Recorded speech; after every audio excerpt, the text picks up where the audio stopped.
Before installing anything, take some time to review the overall plan and figure out where everything is going to go. Figure out the location of the indoor unit.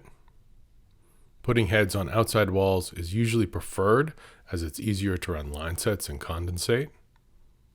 Locate the head where there aren't obstructions to airflow and the head can effectively heat and cool the target area.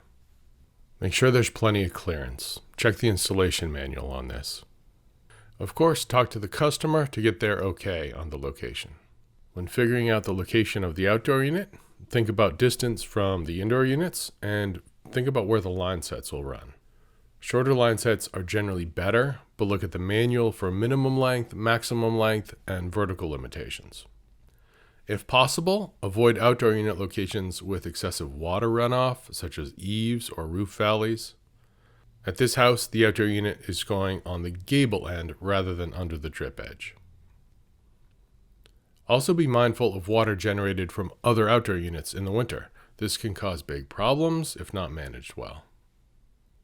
Look up outdoor unit clearances in the installation manual and make sure there's plenty of clearance on the sides, front and back, and top and bottom. This includes clearance from other outdoor units if multiple units are installed.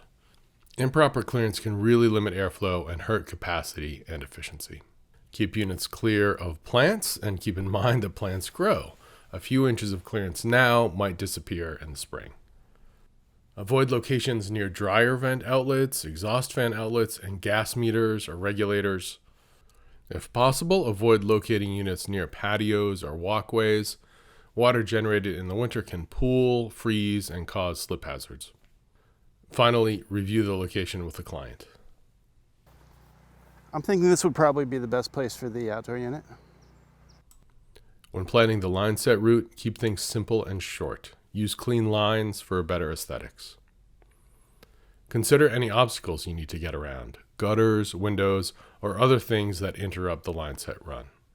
Avoid running line sets within walls or other enclosed building cavities. These can be really tricky to install, and they're also hard to access in the future if something goes wrong.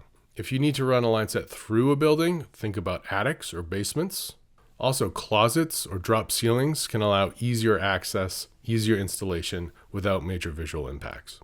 Once again, review the plan with the client.